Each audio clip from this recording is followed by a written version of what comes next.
കുടുംബസമാധാനത്തിന് പ്രതിപക്ഷ ബഹുമാനത്തിൻ്റെ പങ്ക് എന്താണെന്ന് നമുക്കിന്നൊന്ന് ആലോചിക്കാം. കുടുംബം എന്നാൽ നാം എന്ത് മനസ്സിലാക്കുന്നു? സ്ത്രീയും പുരുഷനും കുട്ടികളും അടങ്ങുന്ന സ്ഥാപനം. ഇത് അണുകുടുംബം. ഇനിയുള്ളത് ഏതാണ്? കൂട്ടുകുടുംബം. അതായത് സ്ത്രീയുടെയോ പുരുഷൻ്റെയോ അച്ഛനമ്മമാരോ സഹോദരങ്ങളോ അവരുടെ മക്കളോ ഒക്കെ കൂടി ഉണ്ടെങ്കിൽ ആ കുടുംബത്തെ നാം കൂട്ടുകുടുംബം എന്ന് പറയും. കുടുംബത്തിൻ്റെ ശ്രേയസ് ആരുടെ ഉത്തരവാദിത്വമാണ്? ഹോം മാനേജറായ സ്ത്രീയുടേതോ അതോ കുടുംബനാഥനായ പുരുഷൻ്റേതോ? രണ്ടുമാണ്. ആർക്കാണ് കൂടുതൽ എന്ന് ചോദിച്ചാൽ അത് നിശ്ചയിക്കാൻ കഴിയില്ല. അതുകൊണ്ട് രണ്ടുപേർക്കുമാണ്. എന്ന് പറഞ്ഞാൽ രണ്ടുപേരുടെയും ഉത്തരവാദിത്വം ചേർന്നെങ്കിലേ പൂർണ്ണമാകൂ. അതായത് ഒന്ന് മറ്റേതിന് പൂരകമാണ്. ഇനി രണ്ട് വ്യക്തികൾ ഒരേ ദൗത്യത്തിനു വേണ്ടി, അതായത് കുടുംബം കെട്ടിപ്പടുക്കുക അല്ലെങ്കിൽ കുടുംബത്തിൻ്റെ ശ്രേയസ്, അതിനു വേണ്ടി ഒരേ മനസ്സോടുകൂടി പ്രവർത്തിക്കുക നടക്കുന്ന കാര്യമേ അല്ല. രണ്ട് വ്യക്തികൾക്ക് ഒരേ മനസ്സ് അസാധ്യം. കാരണം ഈ രണ്ട് വ്യക്തികളും ഒരേ സാഹചര്യത്തിൽ വളർന്നവരല്ല, ഒരേ കുടുംബ പശ്ചാത്തലമല്ല, ഒരേ കുടുംബ പാരമ്പര്യമല്ല, ഒരേ വ്യക്തിത്വ സവിശേഷതകളല്ല, ഒരേ പ്രകൃതമല്ല, ഒരേ സ്വഭാവമല്ല, ഒരേ പെരുമാറ്റമല്ല, ഒരേ ചിത്തവൃത്തികളല്ല. പിന്നെ അവരുടെ ഗുണങ്ങളിൽ സഹിഷ്ണുത, ക്ഷമ തുടങ്ങിയുള്ളവ ഒന്നും ഒന്നുപോലെയല്ല. അതിൻ്റെ അർത്ഥം എങ്ങനെ രണ്ട് വ്യക്തികൾ ഒരേ മനസ്സോടുകൂടി പ്രവർത്തിക്കും എന്നുള്ളതാണ്. പ്രവർത്തിക്കേണ്ടത് ഒരേ ദൗത്യത്തിനു വേണ്ടി രണ്ടുപേർക്കും തുല്യ പ്രാധാന്യമുള്ള കുടുംബം കെട്ടിപ്പടുക്കൽ. വിവാഹത്തിനു മുമ്പ്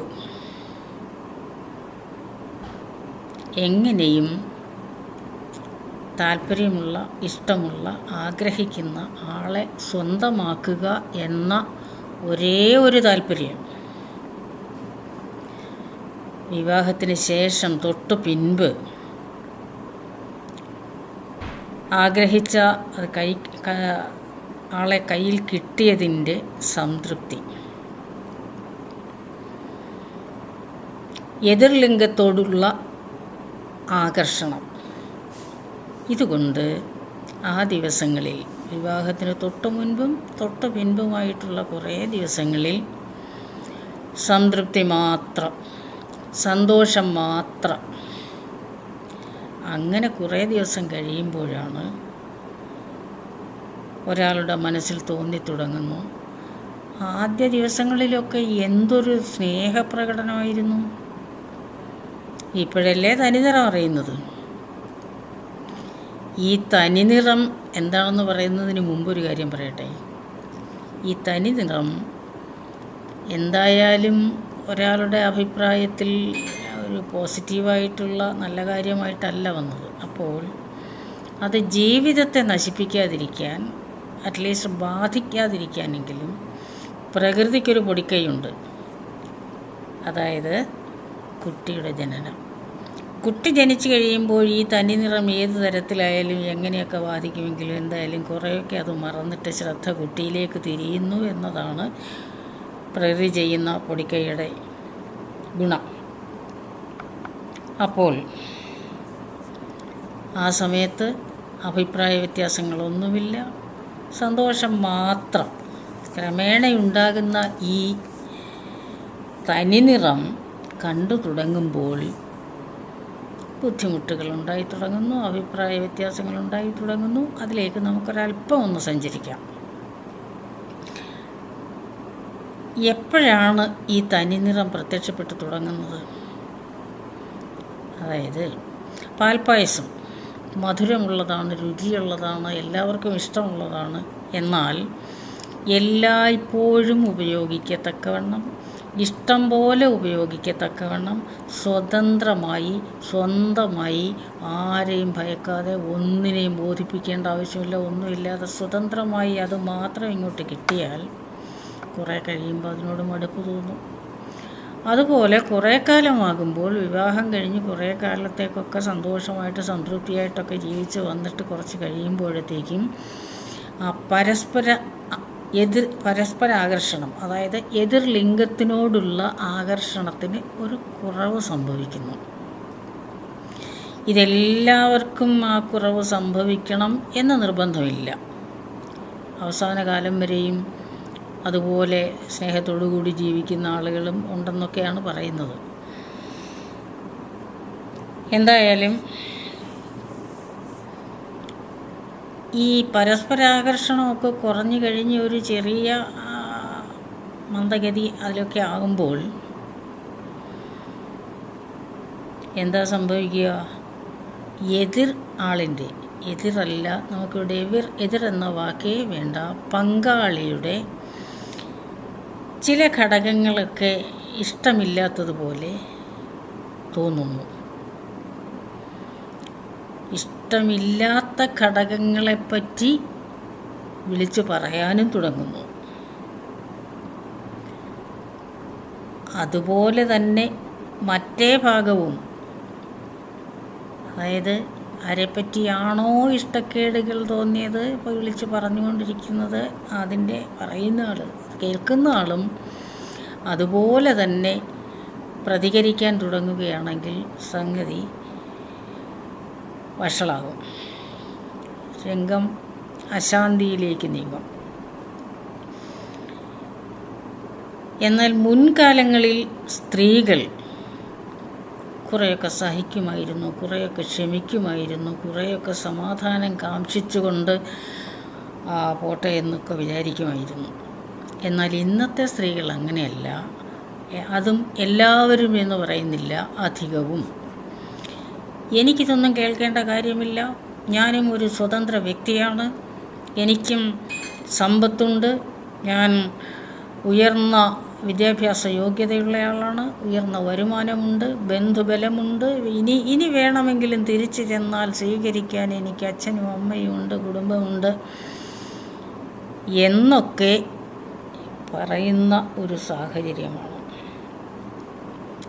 ഇതൊക്കെ പറയാൻ വേണ്ടി ബന്ധപ്പെട്ട് ഈ ക്വാളിറ്റീസിനെ പറ്റിയൊക്കെ ഓർമ്മിച്ച് വരുമ്പോൾ മറന്നുപോകുന്ന മറ്റു ചില കാര്യങ്ങളുണ്ട്. അതായത് വിനയം, അച്ചടക്കം, പ്രായോഗികത തുടങ്ങിയുള്ള കുടുംബത്തിനും കുടുംബത്തിൻ്റെ ശ്രേയസ്സിനും അതിൻ്റെ സമാധാനത്തിനുമൊക്കെ വളരെ അത്യാവശ്യമായിട്ടുള്ള ഗുണങ്ങളിൽ പലതും മറന്നുകൊണ്ടാണ് ഈ ഗുണങ്ങളൊക്കെ എടുത്തു കാണിക്കുന്നത്. ഇങ്ങനെ ഒരാൾ ഇഷ്ടക്കേടുകൾ വിളിച്ചു പറയാനും അതിനെയൊക്കെ എതിർത്തുകൊണ്ട് സംസാരിക്കാൻ അടുത്ത ആളും ഒക്കെ ആകുമ്പോഴത്തേക്കും മത്സരഭാവം ആരംഭിച്ചു കഴിഞ്ഞു. ഇനി ആണ് പ്രശ്നം. അതായത് മറുഭാഗം ഒരാൾ പറഞ്ഞത് ഞാൻ സ്വതന്ത്ര വ്യക്തിയാണ്, ഞാൻ പണമുള്ളയാളാണ്, ഞാൻ എന്ന് ചിന്തിച്ചു. മറ്റേയാൾ വിടുമോ? മറുഭാഗത്തു നിന്നും ഞാൻ പുരുഷനാണ്, ഞാൻ കുടുംബനാഥനാണ്, തുല്യതയൊക്കെ അങ്ങ് പ്രസംഗത്തിൽ മാത്രമേ ഉള്ളൂ. ഇപ്പോഴും പുരുഷന്മാർ ആഗ്രഹിക്കുന്നത് ആ ഒരു മേൽക്കോയ്മ തന്നെയാണ്. ഞാനാണ് കുടുംബത്തിൻ്റെ കാര്യങ്ങളൊക്കെ നോക്കുന്നത്, അങ്ങനെ പോകുന്നു. അപ്പോൾ ഒടുവിലിത് ചെന്നെത്തുന്നതോ പരസ്പരം വെറുപ്പിലായിരിക്കും. ഒരാൾ പറയുന്നതൊന്നും മറ്റേയാൾക്ക് സഹിക്കാനാവുന്നില്ല, തിരിച്ചും. അങ്ങനെ വരുമ്പോൾ തന്നെ അങ്ങോട്ടും ഇങ്ങോട്ടും കുത്തുവാക്കുകൾ. ഒരു കുത്തുവാക്ക് അങ്ങോട്ട് ചെന്നാൽ രണ്ട് ഇങ്ങോട്ട് വരും. അങ്ങനെ വീടിൻ്റെ അന്തരീക്ഷം, ഗൃഹാന്തരീക്ഷം ഏതാണ്ട് യുദ്ധക്കളമായി മാറുന്നു. സ്വസ്ഥത എന്ന് എന്നത്, സമാധാനം എന്നത് കുടുംബത്തിൽ ആർക്കും ഇല്ലാതാകുന്നു. പുരുഷൻ മദ്യപാനം തുടങ്ങുന്നു, സ്ത്രീ എതിർക്കുന്നു, വീണ്ടും രംഗം കലുഷിതമാകുന്നു.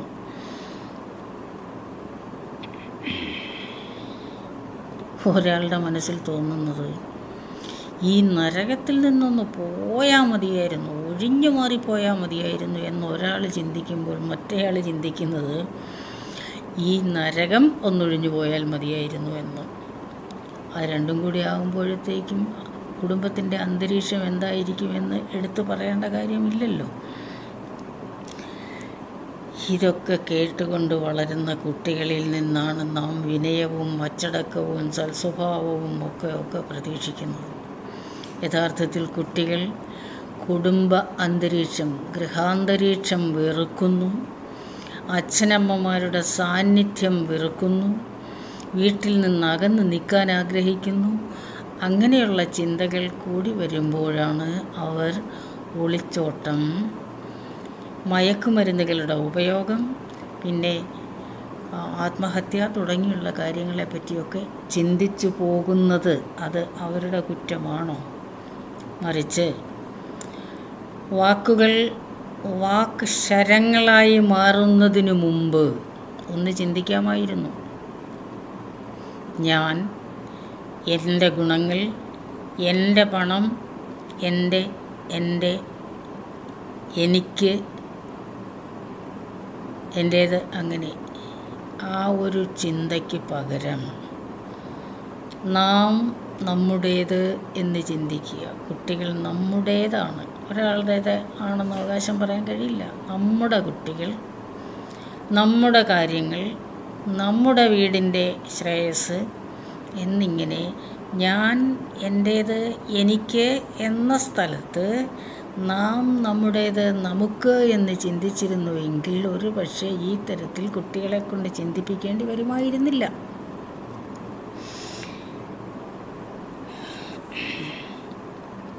മറ്റൊന്ന് ചെയ്യാമായിരുന്നത് ഇതാണ്: പങ്കാളിയുടെ രീതികൾ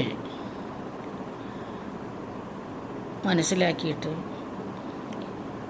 അത് അദ്ദേഹത്തിൻ്റെ അല്ലെങ്കിൽ അവരുടെ രീതി അതാണ് എന്ന് മനസ്സിലാക്കിക്കൊണ്ട് അതിനോട് സംയമനം പാലിക്കാൻ ശ്രമിക്കാം.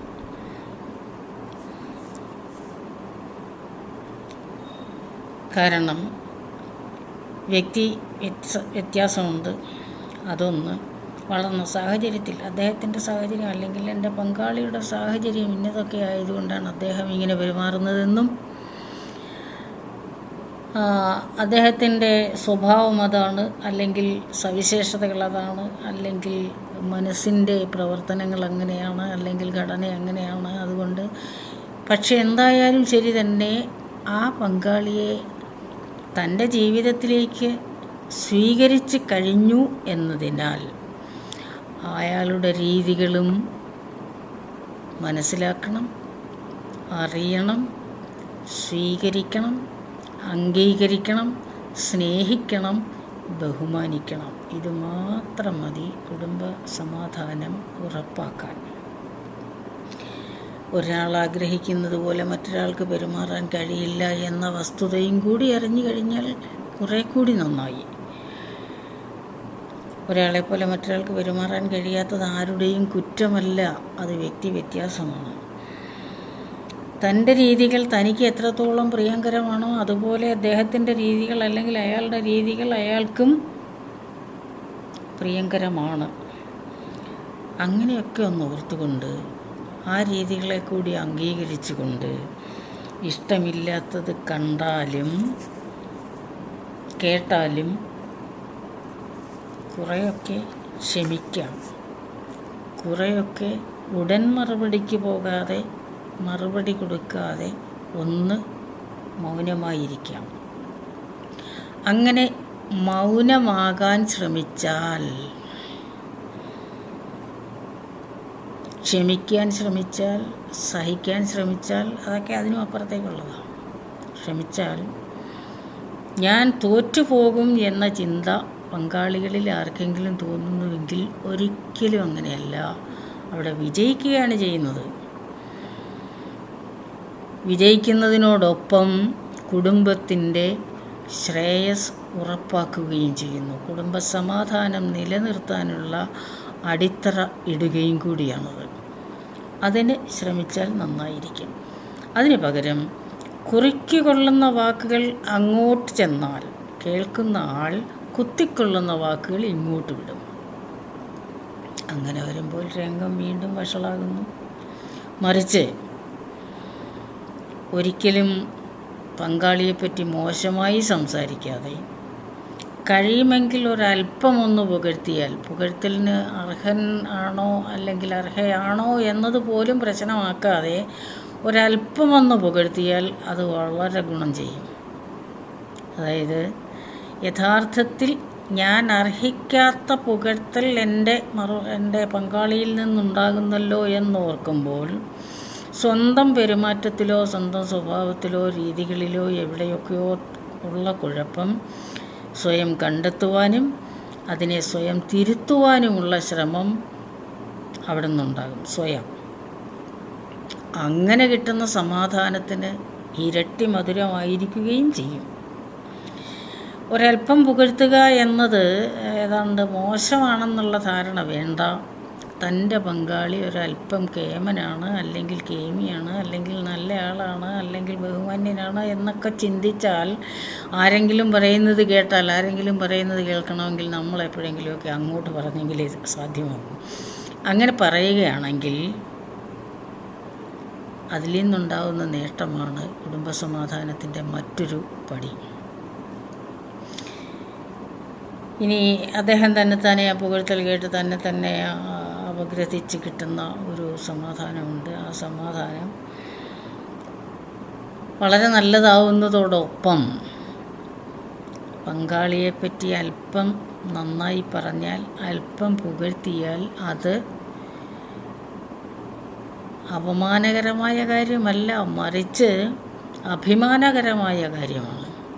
തൻ്റെ പങ്കാളി എന്തോ നല്ലയാളാണ്, അല്ലെങ്കിൽ കഴിവുള്ളയാളാണ്, അല്ലെങ്കിൽ കേമനാണ്, അല്ലെങ്കിൽ നല്ല എന്തൊക്കെയോ ക്വാളിറ്റീസ് ഉള്ള ആളാണ് എന്നാണ് പറയുന്നതെങ്കിൽ അത് പറയുന്ന ആൾക്കും അഭിമാനമല്ലേ?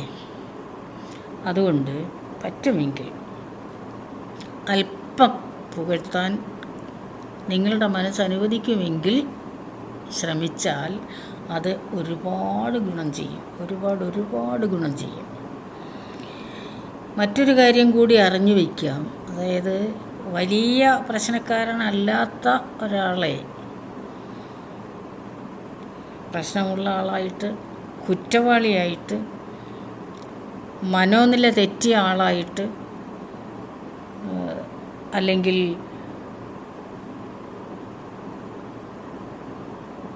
അല്ലെങ്കിൽ ക്രൂരനായിട്ട് ഒക്കെ മാറ്റിയെടുക്കാൻ വാക്കുകൾക്ക് കഴിയും. വാക്കുകളെ നിയന്ത്രിക്കുന്നതാണ് അത്യാവശ്യ കാര്യം എന്നാണ് നമ്മൾ പറഞ്ഞു വരുന്നത്. അതായത് വലിയ പ്രശ്നമൊന്നും ഇല്ലാത്ത ഒരാളെ അയാൾക്ക് മനസ്സിന് സുഖമില്ലാത്ത ആളാണേ, അങ്ങനെ അദ്ദേഹത്തിനോട് പറയല്ലേ, നിങ്ങളൊന്ന് സൂക്ഷിച്ചു വേണേ സംസാരിക്കാൻ, അദ്ദേഹത്തിന് അതാണ് ഇതാണ്. ഇത് കേട്ടാൽ ആർക്കാണ് മനോനില തെറ്റാത്തത്? അതുപോലെ ഈ തകർന്നടിഞ്ഞു പോയിട്ടുള്ള ജീവിതങ്ങൾ അധികവും അങ്ങനെയാവാനുള്ള കാരണം വാക്കുകളോ അല്ലെങ്കിൽ പങ്കാളി അറിയാതെ സൂക്ഷിച്ച രഹസ്യങ്ങളോ ആയിരിക്കും. ജീവിതം ഒന്നാണ്. തങ്ങളുടേതും കുട്ടികളുടേതും പങ്കാളിയുടേതും കൂടി ചേർത്ത് ജീവിതം ഒന്നാണ് എന്ന് കണ്ടു കഴിഞ്ഞാൽ പിന്നീട് അവിടെ രഹസ്യങ്ങൾക്ക് സ്ഥാനം ഉണ്ടാവരുത്. സ്ഥാനമുണ്ടായാൽ ജീവിതം നശിച്ചു എന്ന് തന്നെ കൂട്ടാവുന്നതാണ്. പിന്നെ കിട്ടിയ ജീവിതം എന്ന് പറഞ്ഞാൽ നമുക്ക് ഓരോരുത്തർക്കും ഓരോ ജീവിതം കിട്ടിയിട്ടുണ്ട്. വളരെ നല്ലത് കിട്ടിയവരുണ്ട്, വളരെ മോശം കിട്ടിയവരുണ്ട്, സഹിക്കാൻ വയ്യാത്ത തരത്തിലായവരുണ്ട്, സുഖിക്കാനും മറ്റുമായിട്ട് മാത്രം ജനിച്ചവരെന്ന് തോന്നുന്നവരുണ്ട്. ഇതൊക്കെ ഉണ്ട്. എന്തായാലും ശരി, കിട്ടിയ ജീവിതം എന്ന് പറയുന്നത് ഈശ്വരൻ്റെ കൂടി കയ്യൊപ്പുണ്ട് എന്ന് വിശ്വസിക്കുന്നവരാണ് നമ്മളിൽ അധികവും. എല്ലാവരും എന്ന് ഞാൻ പറയുന്നില്ല. ഈ ജീവിതം കഴിയുന്നത്ര സമാധാനമായി ജീവിക്കാൻ ശ്രമിക്കുന്നതിന് പകരം അതിനെ എറിഞ്ഞുടയ്ക്കാൻ ശ്രമിച്ച, അതായത് രുചിച്ച് നോക്കിയിട്ട് ശരിയാവുന്നില്ലെന്ന് കാണുമ്പം വലിച്ചെറിഞ്ഞ് കളയുന്ന പ്രവണത, അല്ലെങ്കിൽ അതിന് ആ താല്പര്യം പുനഃപരിശോധിക്കണം എന്നേ പറയാനുള്ളൂ. അതായത് ഇത് വലിച്ചെറിയാൻ നേരത്ത് വലിച്ചെറിയുന്നതിന് താല്പര്യം കൂടുതൽ കാണിക്കുന്ന ആളുടെ മനസ്സിലൊരു ആത്മവിശ്വാസമുണ്ട്. എനിക്ക് ജീവിക്കാനൊക്കെ കഴിയും, ആരുടെ ഔദാര്യമൊന്നും വേണ്ട എന്ന, അതിനെ ആത്മവിശ്വാസം എന്ന് വിളിക്കണോ, അഹങ്കാരം എന്ന് വിളിക്കണോ, അതോ നശിക്കാനുള്ള കാരണമെന്ന് വിളിക്കണോ എന്നൊക്കെ നമുക്കെല്ലാവർക്കും കൂടി ആലോചിച്ച് തീരുമാനിക്കാം. എന്തായാലും ഈ ആത്മവിശ്വാസം ജീവിതം വലിച്ചെറിഞ്ഞ് താഴെ വീണുടഞ്ഞ് ചിന്നിച്ചിതറിക്കഴിയുമ്പോൾ മനസ്സിലാകും അത് വെറും അക്കരപ്പച്ചയായിരുന്നു, യഥാർത്ഥത്തിൽ അതൊരു നല്ല ഗുണമായിരുന്നില്ല എന്ന്. എറിഞ്ഞു കഴിയുമ്പോൾ കിട്ടുന്നത് ഇത് ഒഴിവാക്കാൻ നമുക്ക് എന്താ ചെയ്യാൻ പറ്റുക? അതായത് കിട്ടിയ ജീവിതം എറിഞ്ഞുടയ്ക്കുക. ഉദ്ദേശിക്കുന്നത് എന്താണെന്ന് എടുത്തു പറയേണ്ട ആവശ്യമില്ല എന്ന് വിശ്വസിക്കുന്നു. അതുകൊണ്ട് അത്തരം സാഹചര്യങ്ങൾ ഒഴിവാക്കാൻ പങ്കാളിയെ സ്വീകരിച്ചതുപോലെ പങ്കാളിയുടെ രീതികളും സ്വഭാവവും മറ്റും അംഗീകരിച്ച് സ്വീകരിച്ച് ബഹുമാനിക്കുക. പരസ്പര ബഹുമാനമുണ്ടെങ്കിൽ പ്രശ്നങ്ങളൊന്നും വലുതായിട്ട് തലപൊക്കത്തില്ല. ആരെയാണ് കുത്തുവാക്കുകളൊക്കെ പറഞ്ഞിട്ട് തോൽപ്പിക്കാൻ ഉദ്ദേശിക്കുന്നത്? ആരെയാണ്? അവനവനെ തന്നെയല്ലേ. നന്നായി ഒന്ന് ആലോചിച്ച് നോക്കിയാൽ അറിയാം, തോൽപ്പിക്കാൻ വേണ്ടി കുത്തുവാക്കുകൾ തിരഞ്ഞെടുക്കാൻ പോകുന്ന ആളുകൾ തോൽപ്പിക്കുന്നത് പങ്കാളിയെയല്ല, മറിച്ച് അവനവനെ തന്നെയാണ്. അത് ഓർത്താക്കൊള്ളാം. മറ്റൊരു കാര്യമുള്ളത്, ആരും ആരെയും കാൾ മോശക്കാരല്ല, ആരെയും കാൾ വലുതുമല്ല ചെറുതുമല്ല. അപ്പം നമ്മുടെ വാക്കുകൾ ഒരുപാട് അങ്ങോട്ട് ചെന്നിട്ട് അതിൻ്റെ പേരിൽ അയാൾ ഇന്ന പോലെയാണ് എന്നൊരു വില ഇരുത്തൽ, വില ഇടിയിൽ ചെയ്യാതിരിക്കുന്നതാണ് നല്ലത്. ഇനി സ്വന്തം സംസാര രീതി നല്ലതാണോ, ശരിയാണോ, ഗുണകരമാണോ, അത് കേൾക്കുന്നവരുടെ മനസ്സിൽ എന്താണ് തോന്നുക, എന്ത് പ്രതിഫലനമാണ് ഉണ്ടാവുക, അത് ഒരു സംവേദനമായി പ്രവർത്തിക്കുന്നതിൻ്റെ ഫലമായി ആ വ്യക്തിയിലുണ്ടാകുന്ന മാറ്റങ്ങൾ എന്തൊക്കെയാണ്? ഒരുപക്ഷെ ഇത്തരം വാക്കുകൾ ഇങ്ങോട്ടായിരുന്നു വരുന്നതെങ്കിൽ, ഞാനായിരുന്നു കേൾക്കുന്നതെങ്കിൽ എനിക്ക് എങ്ങനെ തോന്നുമായിരുന്നു എന്ന് യാഥാർത്ഥ്യബോധത്തോടു കൂടിയുള്ള ഒരു വിലയിരുത്തൽ. അതായത് ഞാൻ ഉപയോഗിക്കുന്ന വാക്കുകൾ, ശരീരഭാഷ തുടങ്ങിയുള്ളതൊക്കെ പങ്കാളി കാണുകയും കേൾക്കുകയും ചെയ്യുമ്പോൾ അയാളുടെ മനസ്സിലുണ്ടാക്കുന്ന പറയേണ്ടുന്നത് ദാറ്റ് ഫീലിങ്സ്, അതായത് ആ തോന്നലുകൾ സഹിക്കാൻ വയ്യാത്ത തരത്തിൽ ഉള്ള തോന്നലുകളായി മാറുമ്പോൾ അത് കണ്ട് ഇപ്പുറത്ത് നിന്ന് രസിക്കാതെ ഞാനായിരുന്നു അവിടെയെങ്കിൽ എന്ന് ഒന്നാലോചിച്ചിട്ട് യാഥാർത്ഥ്യബോധത്തോടു കൂടിയുള്ള സ്വയം വിലയിരുത്തൽ കുടുംബത്തിന് അത്യാവശ്യമാണ്. യാഥാർത്ഥ്യബോധത്തോടു കൂടി എന്ന് പറയുമ്പോൾ അത് നടപ്പുള്ള കാര്യമാണോ എന്ന് ആലോചിക്കാൻ സമയമെടുക്കേണ്ട കാര്യമൊന്നുമില്ല. കാരണം സ്നേഹവും വിശ്വാസവും ബഹുമാനവുമെല്ലാം അവരവരോട് മാത്രമേ ഉള്ളൂ. അങ്ങനെ വരുമ്പോൾ പിന്നെ യാഥാർത്ഥ്യബോധം എവിടെയാണ്? വസ്തുനിഷ്ഠമായി കാര്യങ്ങൾ നടത്താൻ കഴിയുന്നത് ആർക്കാണ്? എന്തായാലും ശരി, ഏറ്റവും കുറഞ്ഞ പക്ഷം പങ്കാളിയെപ്പറ്റി സംസാരിക്കുമ്പോൾ കുട്ടികളടുത്തുണ്ടെങ്കിൽ, അതായത് കുട്ടികൾ കേൾക്കത്തക്ക രീതിയിൽ സംസാരിക്കുകയാണെങ്കിൽ അത് ബഹുമാനത്തോടു കൂടിയാവാൻ ശ്രമിക്കുക. ഒരുപക്ഷെ നിങ്ങൾക്ക് രഹസ്യമായി പുള്ളിക്കാരനെ അല്ലെങ്കിൽ കാര്യയെ എതിർക്കുകയോ നിരൂപണം നടത്തുകയോ ഒക്കെ ചെയ്യണമെങ്കിൽ അത് വേറെ കാര്യം. കുട്ടികളെ കേൾക്ക പങ്കാളിയെപ്പറ്റി ബഹുമാനത്തോടു കൂടി മാത്രം സംസാരിക്കുക. അങ്ങനെയെങ്കിൽ കുട്ടികൾ വിനയത്തോടും അച്ചടക്കത്തോടും സൽസ്വഭാവികളായി വളർന്നു വന്നുകൊള്ളും. അങ്ങനെ നമ്മുടെ നാട്ടിലെ ഓരോ കുടുംബത്തിലെയും സമാധാനം നിലനിർത്തുവാനും കുട്ടികളെ നല്ല സ്വഭാവത്തിൽ വളർത്തിയെടുക്കാനും കഴിയട്ടെ എന്ന് പ്രാർത്ഥിച്ചുകൊണ്ട് നമസ്കാരം.